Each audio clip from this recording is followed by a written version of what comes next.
గత వారం రోజులుగా మీడియాలో కానీ వార్తా పేపర్లో కానీ వస్తున్నటువంటి వార్తలు అంటే ఉల్లి రైతు టమాటో రైతు కుదేలైపోయి ఆత్మహత్యలు చేసుకుంటున్నటువంటి సందర్భంలో ప్యాపిలి మార్కెట్ ఇక్కడ మన ప్రాంతంలో టమాటాలో పెద్ద మార్కెట్.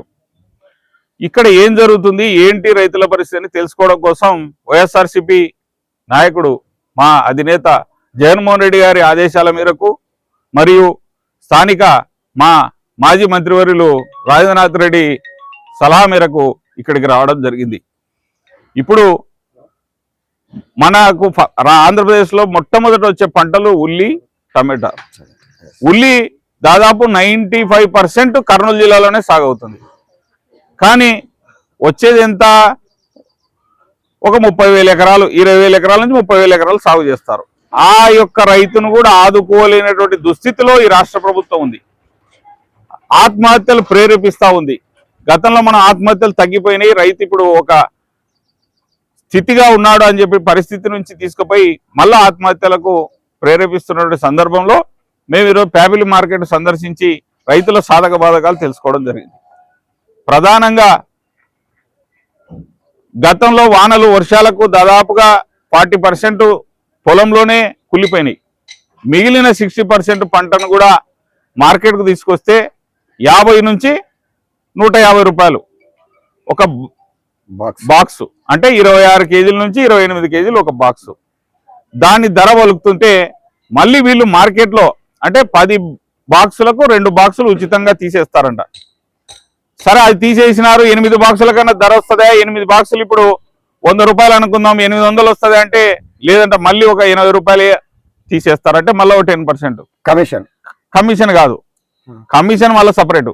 కమిషన్ కాకుండా కూడా మళ్ళీ ఒక 10% తీస్తున్నారు. కమిషన్ తో కలిపితే 20%. తరుగు కింద 2 బాక్సులు తీసుకుంటున్నారు. మరి ఇది అదనంగా దోపిడీ. ఎందుకు ఇది అని అడిగితే పలకనటువంటి పరిస్థితి. మరి దీంట్లో ప్రభుత్వాలకు వాటాలు ఉన్నాయో ఏమో నాకైతే అర్థం కావడం లేదు. కానీ ఇక్కడంతా ఒక దందా నడుస్తుంది.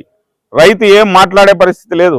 ఒక రైతు తన సాధక బాధకాలు చెప్పుకోవడానికి మా దగ్గరికి వస్తే ఒక వ్యక్తి ఆయనను వచ్చి దబాయించే పరిస్థితి. వ్యాపారస్తుడు నీవి కొనను అని బెదిరిస్తూ ఉన్నటువంటి పరిస్థితి. ఇలాంటి పరిస్థితుల్లో రైతు ఆత్మహత్యలు చేసుకోక ఉదయాన్నే నేను వెల్దుర్తి మండలంలో ఒక రైతు ఆత్మహత్య చేసుకుంటే ఉల్లి రైతు మార్చురి దగ్గరికి వెళ్ళి ఆ కుటుంబాన్ని పరామర్శించి ఎంత వర్ణనాతీతం అంటే 34 ఏళ్ళ వయసు అంతే ఉంటుంది అబ్బాయికి. ఆ అమ్మాయికి ఎంత 28 అట్లా ఉన్నాయి. ఎట్లా బతకాలి ఆ కుటుంబం? ఏం తప్పు చేసినాడు? ఏదైనా సంఘ విద్రోహ పనులు చేసి ఏదైనా ఇంకొక విషయంలో చనిపోయినాడు అంటే అదొక అర్థం ఉంది. కానీ తను ఈ దేశానికి అన్నం పెట్టాలని శ్రమ చేసి రైతుగా పండించినందుకు ఈరోజు అతను బలవన్మనం చెందాలంటే ఎంత మానసిక వేదన అనుభవించింటాడో ఒకసారి ఆలోచించండి. ఒక వ్యక్తి ఆత్మహత్య చేసుకోవాలంటే తను సమాజంలో ఎంత చిన్నచూపుకు గురైనాడు. ప్రభుత్వము వీటన్నిటి మీద దృష్టి సారించాల్సినటువంటి ప్రభుత్వం చోద్యం చూస్తావు. తర్వాత ప్రధానంగా ఏంటంటే ఇప్పుడు ఉచిత ఆర్టీసీ బస్సు, మేము సంక్షేమ పథకాలు అవి అని చెప్పేసి ఎన్డీఏ కూటమి అంటుంది కదా. కానీ నేననేది ఏంటంటే ఇప్పుడు ఈ యొక్క ఉచిత బస్సులో మామూలుగా మొన్న మేము న్యూస్ కూడా టెలికాస్ట్ ఉచిత బస్సులో 2 లక్షల రూపాయల వాళ్ళు కూడా ప్రయాణం చేస్తా ఉన్నారు. దాన్ని ఏమన్నా రైతుల వైపు డైవర్ట్ చేస్తే ఎట్లుంటామంటారు? అంటే రైతులు ఇప్పుడు ఉచిత బస్సులో ప్రయాణం చేసేటువంటి ఉద్యోగస్తులు ఉంటారు. దాని మీద ఎవరు నోరు మెదపడం లేదు. అంటే ఇప్పుడు వైఎస్ఆర్సీపీ కావచ్చు, కమ్యూనిస్ట్ పార్టీ కావచ్చు, ఎవరైనా కావచ్చు, వచ్చి 2 లక్షల జీతం ఇచ్చేటువంటి వాళ్ళకి అవసరమా? తర్వాత అదే డబ్బుని రైతులకు ఫ్రీగా ఎరువు ముఠీలు ఇస్తే సరిపోతుంది కదా అనేది నా క్వశ్చన్. విశ్లేషణ మీరే చెప్తున్నారు. జగన్మోహన్ రెడ్డి గారు ఉన్నప్పుడు ఎన్నో పథకాలు ఉన్నాయి. మేమే ఒక పథకం తీసేయమని ఇంకో పథకం అది తీసేసి మాకు ఇవ్వని మేము చెప్పాము. మా పథకాలు మాకు ఇవ్వండి, మాకు ఉచిత పంటల బీమా అన్నావు. ఆయన అధికారంలోకి వచ్చే రోజు ఏం చెప్పినాడు? నేను జగన్మోహన్ రెడ్డి పథకాలన్నీ కొనసాగిస్తూ మీకు ఈ పరిపాలన రైతులకు అందిస్తానని చెప్పినావు. ఉచిత పంటల బీమా అది జగన్మోహన్ రెడ్డి గారి మానస పుత్రిక.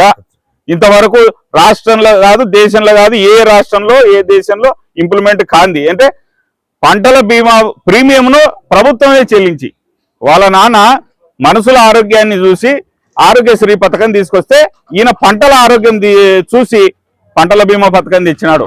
వాళ్ళ నాన్న 108 పెట్టి మనుషుల యొక్క ఆరోగ్యాని కోసం అని చెప్పి చూస్తే ఈయన జంతువులకు మన పశువులకు కూడా అంబులెన్స్ పెట్టి చూసినటువంటివి. అంటే ఎంత సున్నిత మనస్కుడు రాష్ట్ర ముఖ్యమంత్రి, రాష్ట్రాన్ని పరిపాలించే వ్యక్తి సున్నిత మనస్కుడు అయితే ఖచ్చితంగా ఆ రాష్ట్రం బాగుంటుంది.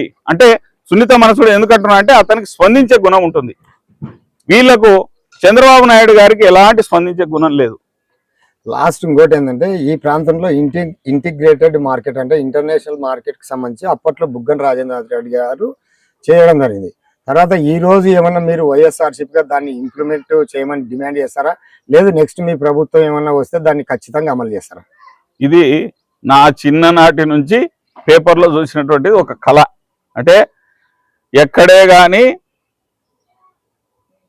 టమాటా రైతులను ఆదుకోవడానికి ఆలోచన లేదు. కేవలం బుగ్గన రాజేంద్రనాథ్ రెడ్డి అనే వ్యక్తి ఈ డోన్ నియోజకవర్గానికి మంత్రి అయినప్పుడే ఇది కార్యరూపం దాల్చింది.